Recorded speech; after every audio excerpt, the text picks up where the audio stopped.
Assalamualaikum warahmatullahi wabarakatuh. Selamat malam teman-teman. Kami dari kelompok 4 anggota.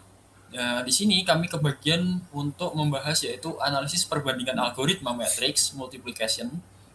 Yang dibandingin itu yaitu algoritma konvensionalnya dengan algoritma Strassen.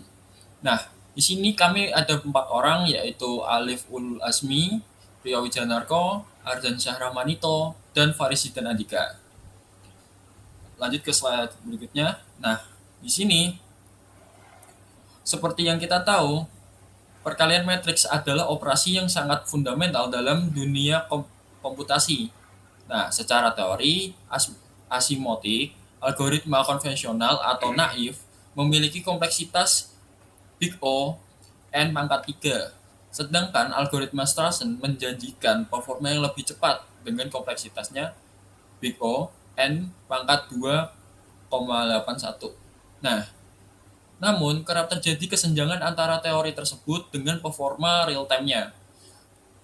Oleh karena itu, fokus laporan kami adalah melakukan pembuktian empiris melalui benchmarking untuk memvalidasi keunggulan serta kekurangan kedua algoritma ini dari segi waktu dan segi memori.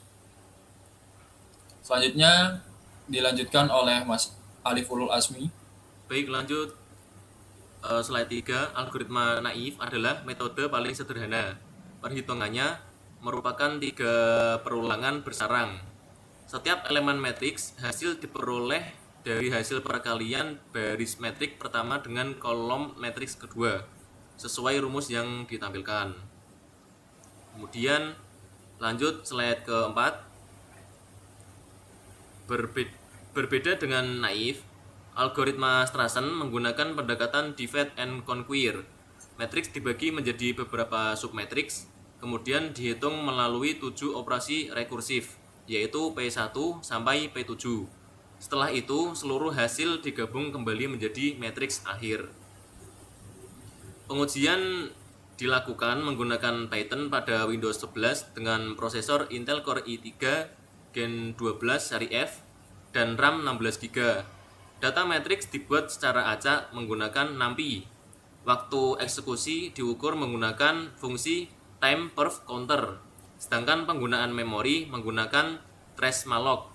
Pengujian dilakukan pada ukuran matriks 32 hingga 1024.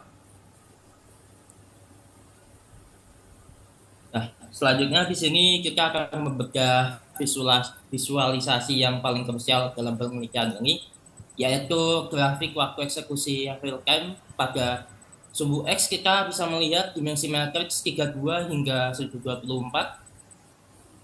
Kemudian perhatikan pada area antara dimensi 32 hingga 256.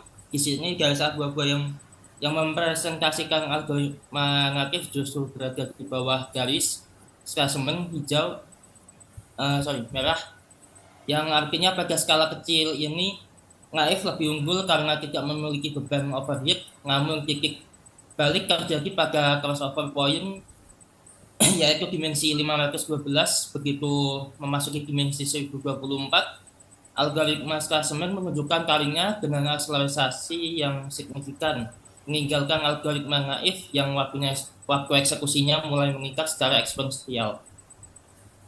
Kemudian pada slide selanjutnya,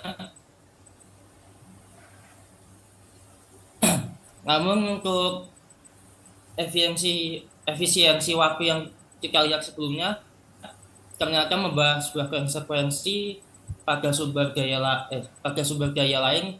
Jika kita melihat grafik perbandingan memori ini, terlihat perbedaan konsumsi yang cukup signifikan di antara keduanya. Pada 1024, algoritma naif tercatat menggunakan memori sebesar 17,5 MB, sementara itu algoritma Strassen mengonsumsi hampir 20 MB.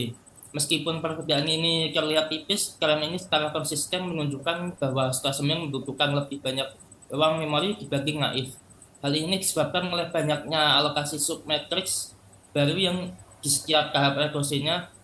Disinilah kita menyaksikan fenomena nyata dari space-time trade-off. Untuk mendapatkan kecepatan komputasi yang lebih baik di skala besar, kita harus membayar penggunaan memori yang lebih tinggi. Selanjutnya akan dilanjutkan oleh Mas Zikir. Oke, baiklah. Selanjutnya adalah analisis dan pembahasan. Mengapa Streisand justru lebih lambat di awal, padahal nilai Big O-nya lebih kecil? Pada notasi Big O, mengabaikan nilai konstanta. Jika kita bedah menggunakan perhitungan matematis dari hasil benchmark pada input 1024, kita bisa mencari nilai konstanta C dari kedua algoritma. Untuk algoritma naif, dengan pembagian N pangkat 3, konstantanya adalah sekitar 2,07 kali 10 pangkat minus 7. Namun, untuk Streisand dengan pembagian N pangkat 2,81, konstantanya mencapai 6,08 kali 10 pangkat minus 7.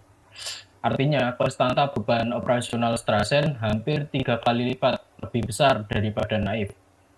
Konstanta besar raksasa ini berasal dari overhead pemecahan matriks, tujuh pemanggilan rekursif, dan proses penggabungan. Beban inilah yang membuat Streisand lambat di matriks kecil dan baru bisa terbayar ketika matriksnya berukuran 512 ke atas. Jadi berikutnya kesimpulan. Sebagai kesimpulan, Streisand sangat optimal untuk komputasi matriks berskala besar, sedangkan algoritma naif adalah pilihan terbaik untuk skala kecil. Titik keseimbangannya, yaitu crossover point, berada di sekitar dimensi 512.